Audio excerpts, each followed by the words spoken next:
PSC study എൻ്റെ അപ്ഡേറ്റ്സിലേക്ക് എല്ലാവർക്കും സ്വാഗതം. അപ്പോൾ വേരിയസ് എൽജിഎസിൻ്റെ റിസൾട്ട് പബ്ലിഷ് ആകാനായില്ലേ. അപ്പോൾ എനിക്ക് കുറച്ച് കാര്യങ്ങൾ പറയാനുണ്ട്. അപ്പോൾ ആദ്യം തന്നെ ഈ PSC സൈറ്റ് കിട്ടുന്നില്ല എന്ന് പറയുന്നുണ്ട്. അപ്പോൾ നമുക്ക് ആ സൈറ്റിൻ്റെ കാര്യം പറഞ്ഞിട്ട് വേരിയസ് എൽജിഎസിൻ്റെ അപ്ഡേറ്റ് പറയാം. അപ്പോൾ പലർക്കും ഈ കേരള PSC തുളസിയുടെ ഇത് കിട്ടുന്നില്ല എന്നാണ് പറയുന്നത്. അപ്പോൾ നമുക്ക് നോക്കാം, കാണിച്ചു തരാം കേട്ടോ. ഇങ്ങനെ നമ്മൾ കേരള PSC തുളസി എന്നും പറഞ്ഞിട്ട് ടൈപ്പ് ചെയ്ത് കഴിഞ്ഞാൽ ഇതിൽ ക്ലിക്ക് ചെയ്യണേ.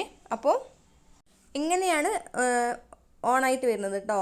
അപ്പോൾ ഇതിൽ നമുക്ക് 1 ടൈം രജിസ്ട്രേഷൻ ലോഗിൻ പറഞ്ഞിട്ട് കണ്ടില്ലേ, ഗ്രീൻ കളറിൽ, അതിലാണ് ക്ലിക്ക് ചെയ്യേണ്ടത്. കണ്ടോ, 1 ടൈം രജിസ്ട്രേഷൻ ലോഗിൻ പറഞ്ഞിട്ട് അതിൽ ക്ലിക്ക് ചെയ്താൽ നമുക്ക് പഴയതുപോലെ തന്നെ നമ്മുടെ കേരള PSC തുളസിയുടെ കാണിച്ചു തരാം കേട്ടോ. ഇതുപോലെ നമുക്ക് ഓപ്പൺ ആയിട്ട് വരാം. അഥവാ യൂസർ ID നമ്മുടെ പാസ്വേഡും ടൈപ്പ് ചെയ്ത് കഴിഞ്ഞാൽ നമുക്ക് ലോഗിൻ ചെയ്താൽ നമ്മുടെ സൈറ്റ് ഓപ്പൺ ആയിട്ട് വരും. അപ്പോൾ ഇതാണ് ഈ അപ്ഡേറ്റ്. അടുത്ത് നമുക്ക് വേരിയസ് എൽജിഎസിൻ്റെ അപ്ഡേറ്റ് നോക്കാം. അപ്പോൾ പലർക്കും വേരിഫിക്കേഷന് വിളിച്ചിട്ടുണ്ടായിരുന്നു. അപ്പോൾ അവരുടെ വേരിഫിക്കേഷൻ എല്ലാം കഴിഞ്ഞിട്ടുണ്ട്. നിലവിൽ അഥവാ OTV ഉള്ളവരുടെ വേരിഫിക്കേഷനാണ് നിലവിൽ കഴിയാത്തതെന്നും പറഞ്ഞിട്ട് ആയിരുന്നു പ്രശ്നം.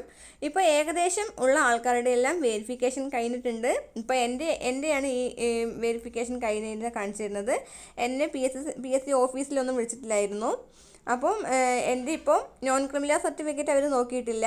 അഡീഷണൽ ഡിക്ലറേഷൻ മാത്രമാണ് അവർ വെരിഫൈ ചെയ്തിട്ടുള്ളൂ. കണ്ടില്ലേ, 6/3/2025 അഡീഷണൽ ഡിക്ലറേഷൻ അപ്ലോഡ് ചെയ്തത്. ഇപ്പോൾ എൻ്റെ 2 ഡേയ്സ് ആയിട്ടാണ് ഈ ഗ്രീൻ ടിക്ക് ആയിട്ടുള്ളത്. അപ്പോൾ നിലവിൽ ഇനി കുറച്ച് പേരുടെയും കൂടി വെരിഫിക്കേഷൻ കഴിയാനുണ്ട്. അഥവാ OTV ഉള്ളവരുടെ വെരിഫിക്കേഷനാണ് നിലവിൽ കഴിയാനുള്ളത്. അതെല്ലാം തന്നെ ഈ മാസം 20-ാം തീയതി 25-ാം തീയതിനുള്ളിലെല്ലാം അപ്ഡേറ്റായി.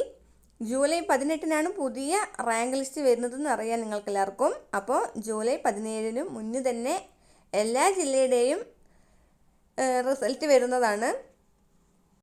അപ്പോൾ നിങ്ങൾ ഏതേത് ജില്ലയിലാണോ അവരുടെ ജില്ലയിൽ തന്നെ ആഡ് ചെയ്ത്, ഇപ്പോൾ പാലക്കാട് ജില്ലയിൽ തന്നെ എടുത്തോട്ടെ, അവർ വാട്സപ്പ് ഗ്രൂപ്പ് തുടങ്ങി അവരുടെ പാലക്കാട് താലൂക്ക്, ഓരോ താലൂക്ക് ബേസായിട്ട് ആൾക്കാർ അഡ്മിൻസാക്കി അവർ ഇതുപോലെ അഥവാ റിസൾട്ട് വരുന്നതിന് മുന്നേ തന്നെ എല്ലാവരും കറക്റ്റായിട്ട് ക്ലിയർ ആയിട്ട് ഇരിക്കുകയാണ്. അഥവാ അവരവരുടെ പഞ്ചായത്ത് എവിടെയൊക്കെയാണ് വേക്കൻസി ഉണ്ടോ ആ വേക്കൻസിയൊക്കെ കണ്ടെത്താനായിട്ട് നിലവിൽ അഡ്മിൻസിനെ, താലൂക്ക് ബേസായിട്ട് അഡ്മിൻസിനെയൊക്കെ തയ്യാറാക്കി കഴിഞ്ഞു. അതുപോലെ നിലവിൽ നിങ്ങളുടെ ജില്ലയിലും ഇതുപോലെ എല്ലാം ആയിരിക്കുമെന്ന് കരുതുന്നു. അപ്പോൾ എല്ലാവരും തന്നെ ഏകദേശം എല്ലാവരും തന്നെ വർക്കിന് ഇറങ്ങണേ. അപ്പോൾ വർക്കിന് ഇറങ്ങിക്കഴിഞ്ഞാൽ ഏകദേശം ഇപ്പോൾ നിലവിൽ തന്നെ കഴിഞ്ഞ ലിസ്റ്റിൽ നിന്ന് ആൾക്കാർ പോയിക്കൊണ്ടിരിക്കുന്നുണ്ട്. അപ്പോൾ നമുക്ക് എന്തായാലും ഈ റാങ്ക് ലിസ്റ്റിലുള്ളവരെല്ലാവർക്കും തന്നെ ജോബ് കിട്ടാൻ നല്ല ചാൻസ് ഉള്ള കാര്യമാണ്. എന്ത് ചോദിച്ചാൽ ഇലക്ഷനൊക്കെ വരുന്നത് കൊണ്ട് നമുക്ക് അടുത്ത ഈ വരുന്ന 3 ഇയേഴ്സ് കൊണ്ട് ഏകദേശം ലിസ്റ്റിന് ആൾക്കാരെടുക്കാനുള്ള നല്ല ചാൻസ് ഉണ്ട്. അപ്പോൾ നിങ്ങൾ പഠിച്ചോളൂ. പഠിക്കുന്നതിന് കൂടെ തന്നെ വർക്കിന് ഇറങ്ങാനായിട്ടും ശ്രദ്ധിക്കണേ. അപ്പോൾ നിങ്ങൾക്ക് എല്ലാവർക്കും OTV കിട്ടിയെന്ന് വിചാരിക്കുന്നു. അപ്പോൾ എല്ലാവരും കമൻറ്റ് ബോക്സിൽ അറിയിക്കണേ. OTV കിട്ടിയവരാണെങ്കിലും ഇല്ലാത്തവരാണെങ്കിലും വെരിഫിക്കേഷൻ കഴിഞ്ഞവരാണെങ്കിലും വെരിഫിക്കേഷൻ കഴിയാത്തവർ, അഥവാ OTV ഉണ്ടായിട്ടും വെരിഫിക്കേഷൻ കഴിയാത്തവരാണെങ്കിലും കമൻറ്റ് ബോക്സിൽ അറിയിക്കും.